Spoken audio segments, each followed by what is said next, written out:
Hello, this is Vox Africa News from our London studios. I'm Pamela Bongkiyung. The president of Angola, Jose Eduardo dos Santos, has begun a cabinet reshuffle following his victory at last year's August elections. The finance and construction ministers were the first two to be named on Monday. Armando Manuel will now take over from Carlos Alberto Lopez as finance minister, a promotion from his position as secretary for economic affairs. The post of construction minister will be taken up by Valdemar Pires Alexandre in the number 2 oil-producing country in Africa. Britain is today hosting a conference on Somalia. UK Prime Minister David Cameron is hoping to help Somalia end decades of conflict and put a stop to the rise of al-Qaeda militants in the country. Somalia's President Hassan Sheikh Mohamud has received extensive support since forming his government from the international community. This conference follows a similar conference in Istanbul, Turkey last year. Last month, the UK showed support for Somalia by reopening the doors of its embassies in Mogadishu after over 20 years of closure. Regional police chiefs from 12 East African nations held a 2-day summit on fighting terrorism over the weekend. The summit took place in Uganda's capital, Kampala, on Sunday and Monday. The 15th Police Chiefs Summit came at a time when the East African region is under threat from the militia group Al-Shabaab. Simulation exercises performed during the summit allowed police chiefs to display their knowledge and expertise in incident management and put their own skills to the test. The region's most recent terrorism attack happened in the Tanzanian city of Arusha, where Sunday's church blast left 1 person dead and dozens injured. Uganda is now on high terror alert following Al-Shabaab threats. The delegates hope to fine-tune their skills to be of better service. We are developing a joint standard operating procedures on terrorism. So this exercise will also help to fine-tune, to test some of the concepts and ideas that were developed theoretically in practice. Terrorism is currently one of the biggest security challenges in the region. I believe through training and sharing best practices amongst ourselves, we shall go a long way in combating the crime.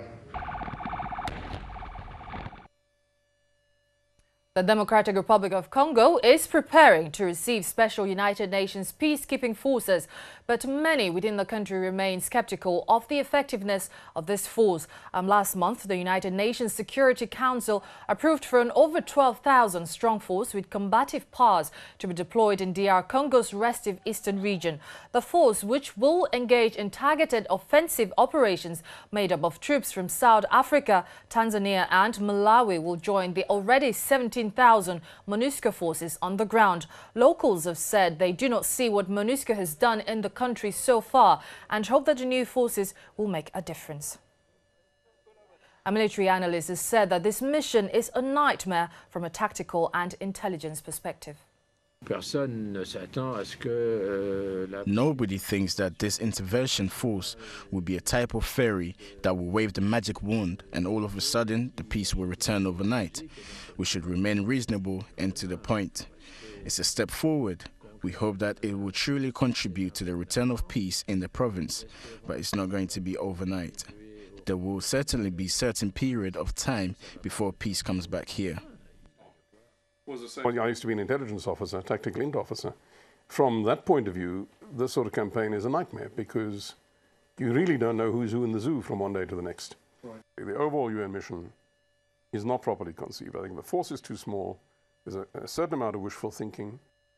But what is the underlying problem in the Eastern DRC? It's not just this mishmash of ethnic groups. It is also there's no economy, there's no infrastructure, there's no nothing. So fine, we go in and we stop the fighting for a while. And we go away. And it's back to normal.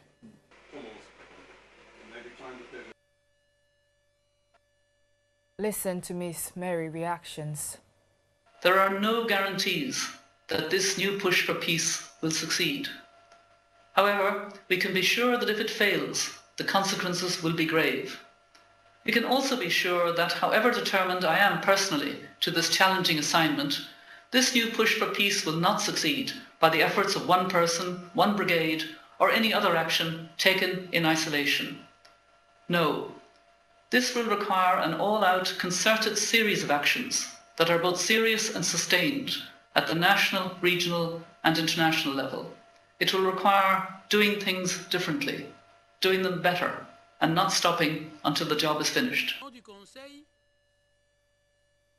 The killing of a top tribal leader and an Ethiopian peacekeeper in Abyei on Saturday has been strongly condemned by the South Sudanese government. The government has expressed deep regret at the actions of the Miseria assailant. The incident has increased tensions between Gok Dinka farmers and ethnic Miseria pastoralist tribesmen. This has led the government in Juba to ask the United Nations and the African Union to intervene in catching the perpetrators behind an attack that left 2 other peacekeepers seriously wounded. South Sudanese Minister of Information described Saturday's attack as a war crime. The government of the Republic of South Sudan strongly condemns this callous and cowardly act. So we condemn it strongly. We as a government are asking the United Nations, especially the Security Council and the African Union, because they are the one responsible for Abyei, to indeed investigate this unprovoked killing of the innocent and to bring the culprits to book. This act, of course, it amounts to a war crime. Tragedy has struck again in Pakistan as a bomb attack at a political rally killed 25 people and left 65 wounded. The attack, which took place on Monday, happened when a suicide bomber blew himself up at an election rally organized by Jamiat Ulema-e-Islam, a right-wing religious party. Many on the ground said this was yet another ploy to derail elections slotted for the 11th of May and condemned it. This year's elections in Pakistan are very important as they will mark a democratic transition in a country which has seen military rule for half of its life. In the Golan Heights this morning, a bellow of smoke seen rising from its border with Israel is reported to be a mortar. Israel, on its part, has said the mortar was a result of nearby fighting not aimed at Israel. Israel has been bracing itself for retaliatory attacks from Syria after it dismantled an armed consignment outside Damascus on Sunday. However, political analysts have said Syria will not make good on its threats to attack Israel, as it would get easily defeated. Queen Elizabeth will not be attending this year's Commonwealth Heads of Government meeting in Sri Lanka. This is the first time in 40 years that the Queen will be absent, and so far no reason has been provided for this decision. There is speculation, however, that the reason is possibly the Queen's age and the need to limit her overseas travel. The Queen is sending her son Prince Charles in her stead. The only Commonwealth meeting the Queen missed was in 1971, and that was before her actual introduction to the group in 1973.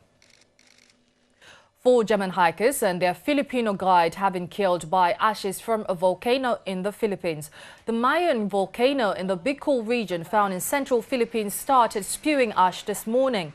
The country's National Disaster Agency has reported that 7 people have been injured. There were a total of 27 hikers who were caught in the steam-driven explosion.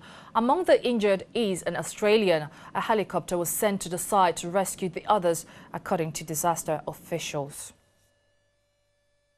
In the United States, 3 women from Ohio who went missing over a decade ago have been found in Cleveland. Amanda Berry, now 26, Gina DeJesus, 23, and Michelle Knight, 30, were found not far from the area where they reportedly disappeared in Cleveland. A frantic emergency call from Amanda Berry alerted authorities to their whereabouts. 3 brothers have been arrested as major suspects in the case. The house in which the women lived belonged to Ariel Castro, a bus driver for Cleveland Public Schools. The investigation continues. And China has rejected reports by the U.S. Pentagon today that it is using espionage to acquire technologies to build its fast-growing army. Beijing dismissed the reports as groundless accusations and hype. We believe the US Defense Department has released this type of report year after year, made irresponsible comments on China's normal and justified defense build-up, and hyped the so-called China military threat. This is not beneficial to the US-China mutual trust and cooperation. We are firmly opposed to this and have already made protests to the US side. China has said many times it firmly opposes any form of hacking attack. We are willing to have a dispassionate and constructive dialogue on cybersecurity with the US side, but we firmly oppose any groundless criticism and hype, because groundless hype and criticism will only harm bilateral efforts at dialogue and cooperation and the atmosphere for that. Well, that'll be all for now. Thank you for watching and do stay tuned to Vox Africa. We shall see you in a moment with more news updates.